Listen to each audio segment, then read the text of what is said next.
How did you reconciliate your nihilism with your Buddhist samsara realization about life? That you have to kind of like let go of all that before you can really truly have peace. So in one of the episodes that I was watching of Joe Rogan and Duncan Trussell, to tie it way back around. Tie backs, we're learning, guys. We're learning how to do it's like an essay. It's like an essay. Literally, yeah. like this is my thesis. Point explanation, evidence. This is my personal thesis. So Duncan Trussell, to me, see, like I'd been reading a lot of Nietzsche, but I was still really holding on to a lot of that, almost like negativity. Still, it was almost like fatalistic, I suppose, of where like yes, life will be worth it because I'll achieve. Like the suffering will have been worth it. You know, it was this like I must suffer, like almost martyrized perspective on life, which is, you know, really egocentric, ironically. But that was almost completely dismissed by the way that like Buddhism appropriates the idea of selfhood in reference to everything else. And that actually really spoke to me a lot more than this egocentric perspective on life. I think the world at large, this cynicism that we hold so dearly, is because it allows us to be incredibly egocentric. You know, it's all about me, the individual, instead of we, the collective. Not that I'm like, oh, herder, whatever. Like, this is a completely apolitical. Yeah, but I feel like for the individual to be good, the collective has to be good. So it's like, yeah, you know, I feel like they kind of go hand in hand in that sense. But you were saying, okay, go on. If you disagree, like, I want to hear. So, well, just from the outset, basically, Duncan Trussell made the ideas of Buddhism, like, I suppose to me, accessible because I'd never really been exposed to it before. Like, I didn't know anything about it, really. But I definitely think that he definitely played a massive role in me sort of understanding it at the outset. Maybe he wasn't like the best example to draw from, but he was the only one I had at the time. Was he the one able to explain it for some terms that you understood? Yeah, he sort of, because like I just happened to come across that podcast with him at the time, while I was feeling these things and thinking these thoughts, and then here was this guy who looks like, you know, admittedly kind of a dirty hillbilly, but saying these like incredibly, I know, but like saying these incredibly like, you know, really in my mind at the time, like at least like really profound things about like the idea of like interconnectedness and how like that aspect of suffering is all about actually like, you know, life is suffering, but also it's growing to understand and actually let go of the idea that it's a personal thing, because it's not. Like, life has nothing against you personally.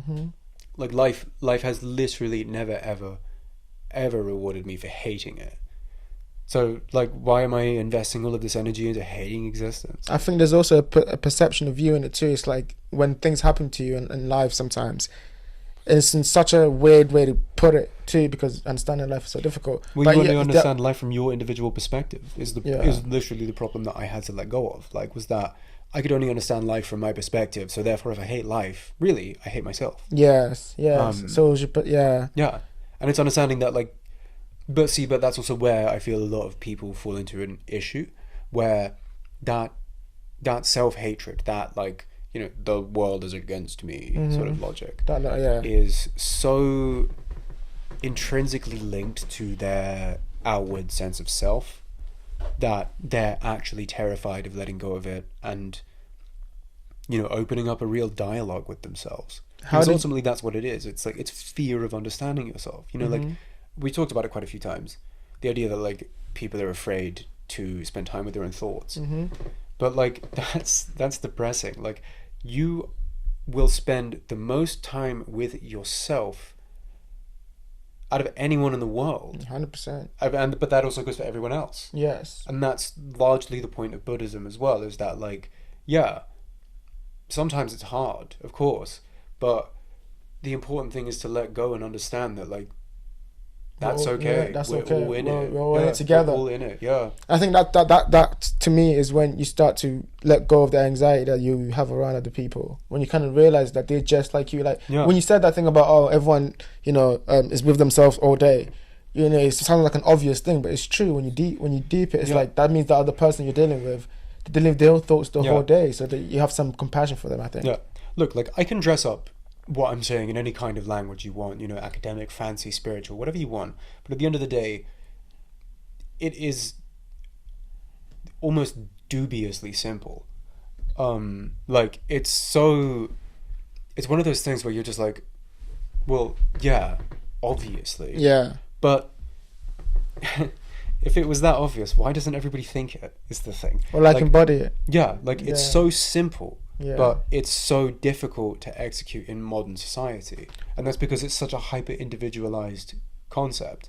Like, you know, it's this thing in our heads, but let's face it, we're all basically just focused on the individual. It's all about the grind. It's all okay, about here's a question then. How do we haven't noticed that now expand our consciousness into a sense where we can actually like understand that the grind isn't just for that, right? The grind is something more than just the grind, you know, like we have to be able to view things on a more broader scale in terms of the life that we want to live. How do we expand the consciousness knowing that we have to do all of that and still remain, you know, who we are? Well, to remain who you are is, in my mind at least, intrinsically not possible. Because this concept of, yeah, I am this person, implies that you don't change. But see, like, that's the thing. Everybody is always so fixated on this idea of, like, making positive changes, changing myself for the better. But then they'll immediately turn around and be like, oh yeah, but I'm this kind of person. And it's like, but you don't have to be. Like, you can be whoever you want. You can be honestly whoever you want. But in that same sense, I think, like, that understanding that everyone is also going through it is understanding that a lot of people's outward selves, the selves that they put forwards, are masks. It's because it's a defense mechanism. It's because we feel the need to protect ourselves from each other in a, you know, vulnerability sense almost, for a lot of people, not necessarily for everybody. Is it letting go of that marks that makes you stronger, be able to deal with people's opinions of you? Definitely. Yeah. Definitely. Because then you try to embody who you really are in each moment. Because everyone is so afraid of being challenged, is the thing. Like, everyone is so afraid of each other's or rather of their opinions being challenged, that they'll become incredibly defensive immediately. But it's like, no, you should, what you find you hold as, yes, these are important values to me, you know, which also are subject to change over time, you never know. But these things that you hold so dearly, if you really do, you would be able to defend them when, not even defend, because that implies that you're being attacked, but just like have something to say in terms of backing it up. Like, because otherwise, do you really hold it that dearly? You know? I think it's interesting too, because like when I think about this, it becomes like, on one hand, I think I have this, I think there's a saying that I know, it says like strong opinions loosely held. Yeah. You know, like you can have a backing of things that you really care about, but like be able to adapt and change it because of the new information that you receive. Yeah. I think to be that is very like rare. Yeah. Because you have to be expanding, open to people. Like, yeah, I don't know if what you're saying is true, but like I'm gonna hear you out. Yeah. And then like how I relate to it, I can understand. Oh, there's truth there because I can relate that too. Yeah. I think that's important for people, like to just try to connect and have truths in where they are. Here's a question that I had before. I was thinking about when was something you said. You were saying that you had some values and things that you kind of keep like in high regard almost. Like there's things, and I was gonna ask, if you look at philosophy or like spirituality, for example, right? What are some of the things that you've learned from there that's helped you and you keep thinking about?